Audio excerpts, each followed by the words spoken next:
Gente, bom dia, como vocês estão? Bem-vindos ao nosso Dose Diária de hoje. E hoje eu queria fazer uma espécie de retratação, retificação, correção, meia-culpa, o que quer que seja, sobre uma parada que eu falei no vídeo de domingo, de ontem, com a Flor, sobre a traição ser mais ou não ser mais comum e aceita para os homens e tal e coisa. E eu acho que eu fui leviano, fui simplista e queria falar um pouco sobre isso, aproveitar essa chance para...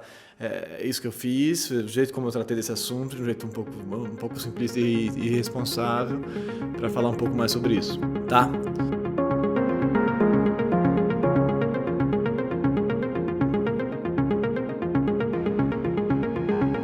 Bom, então antes de mais nada, se você não viu esse vídeo, vai lá ver, vai ver o vídeo, vou botar aqui, chama Lealdade, Fidelidade versus Lealdade e tal, que é o assunto do vídeo.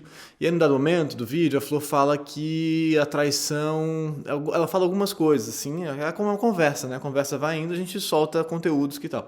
E aí ela fala que a traição é mais frequente entre os homens e mais aceita. É mais relativizada no campo social do que para as mulheres. E aí eu comecei a discutir porque eu achei que essa afirmação dela era um pouco reducionista, estava generalizando uma coisa assim e tal, e determinando que os homens são assim. E aí a minha resposta para isso foi muito meio cretina. Você fala, não, os meus amigos não são assim, mas dane-se os seus amigos, né? A gente tá falando dos seus amigos, tá falando do mundo. Eu queria falar sobre isso. Falar, cara, então tá, quem que são os meus amigos ou não? O que isso importa? Isso é uma amostra significativa? Não é, né? Obviamente não é. Mas o que acontece para mim? É óbvio que no nosso discurso corrente a traição masculina é muito mais frequente do que a traição feminina.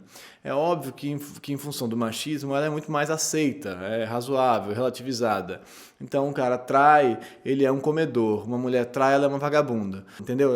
A utilização da linguagem, tudo isso. Aí sem entrar na situação, pensando como que a gente utiliza o nosso discurso para tratar de uma situação ou outra, e sem nem chegar na situação que é um cara trai, o que acontece com ele? Nada. Nada, né? Basicamente nada. No máximo, a pessoa termina com ele e tal. Uma mulher trai, ela corre riscos concretos, né? Então o cara trai a vida inteira a mulher dele, aí ele descobre que ela traiu ele e aí ele espanca ela, ou mata ela. O feminicídio é essa situação aí que se você botar no Google, essa coisa muito louca, se você botar homem morto se digitar vai aparecer um troço lá, se você colocar mulher morta vai aparecer um outro troço. Faz isso, se você nunca fez isso, faz isso aí, você vai entender o que eu quero dizer, que é a situação de homens matando mulheres. E muitas vezes por conta de situações como essa, de ciúmes e coisas todo tal, que o machismo leva a mortes, concretamente, né? Então, não é razoável da minha parte tratar desse assunto assim, não é mesmo, tá, tudo bem. E aí, por que eu falei assim? Por que eu estava dizendo sobre isso desse jeito? Por quê? Porque eu acho que várias vezes a gente faz análises dos nossos sintomas sociais de jeitos a reforçar eles, né? A reforçar esses sintomas. Acho que a gente faz isso várias vezes em vários campos, de vários jeitos. Então, quando a gente fala, ao invés de dizer...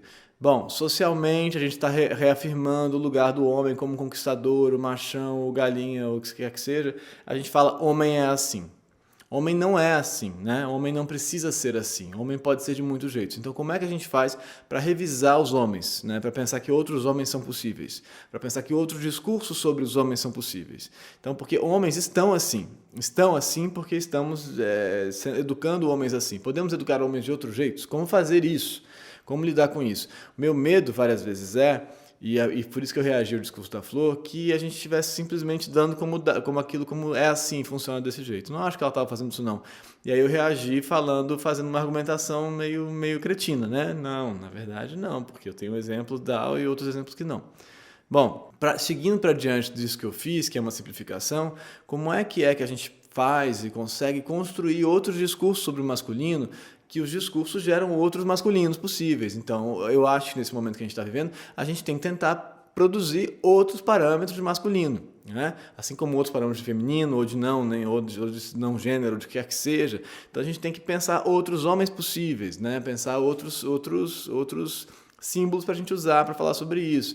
Quando a gente fala, por exemplo, que todos os homens têm mais facilidade para transar do que mulheres, homens transam com qualquer um, mulheres não, isso não é real. Eu entendo que na média a gente esteja dizendo sobre isso, tudo bem, mas isso não é real. E falar isso desse jeito, que homens têm mais facilidade sexual do que mulheres, diz que isso é assim, isso não é assim, isso pode estar assim no nosso mundo, no nosso campo social atual, mas isso não é assim, não precisa ser assim. Então a minha questão é sempre essa: como é que a gente faz para não generalizar e parar o pensamento? E aí eu respondi desse jeito meio cretino.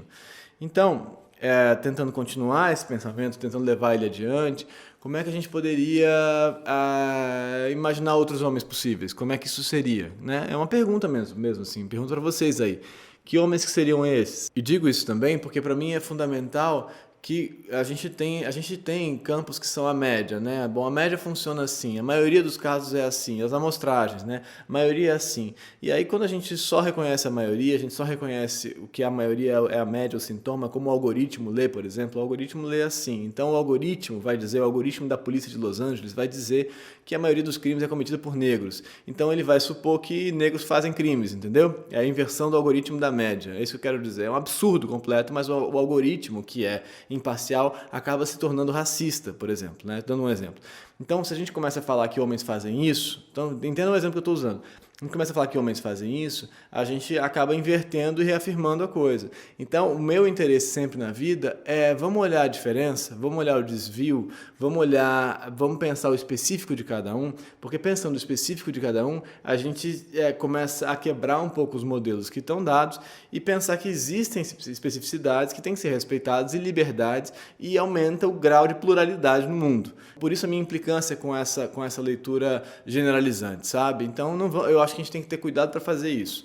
Então, o que eu acho que seria razoável a gente dizer é, então temos aqui o fato de que a traição masculina é mais corrente, é mais aceita, é mais normalizada. Tá, como é que a gente subverte isso? Como é que a gente pensa outros parâmetros? Talvez pensando outros homens, né? Talvez podendo olhar para exemplos de homens que não replicam esse padrão perverso, machista e tal, da traição ou enfim, do abandono, traição, da violência, tudo isso que o machismo gera na gente. Então eu acho que a gente tem que estar atento a isso, a como que a gente está replicando o discurso, e aí estou dizendo isso para mim, nesse caso. Então, o que vocês acham? Digam aí a opinião de vocês. Estou falando uma coisa aqui, o que eu estou pensando, tá? Vamos com calma, vamos conversar. É isso que eu acho que é o mais importante, que a gente consiga abrir campos de conversa. Esse é o que é o meu negócio aqui, mais sério, tá bom? O que vocês acham sobre isso? Se inscreva no canal, manda esse vídeo para alguém, compartilha para uma pessoa, para quem ele possa ter alguma função na vida. Comenta aí embaixo, fala sobre o que você acha em relação a isso, lê os comentários, como eu também retorno os comentários sempre, eles são muito interessantes, me fazem repensar minha vida e os meus valores o tempo todo. Então eu acho que ele tem isso aqui, cumpre essa função, de verdade, acho mesmo. Muito grato por toda a interlocução de vocês, e a gente segue amanhã de volta com uma pergunta, se tudo der certo. Tá bom? Obrigado, gente. Até amanhã.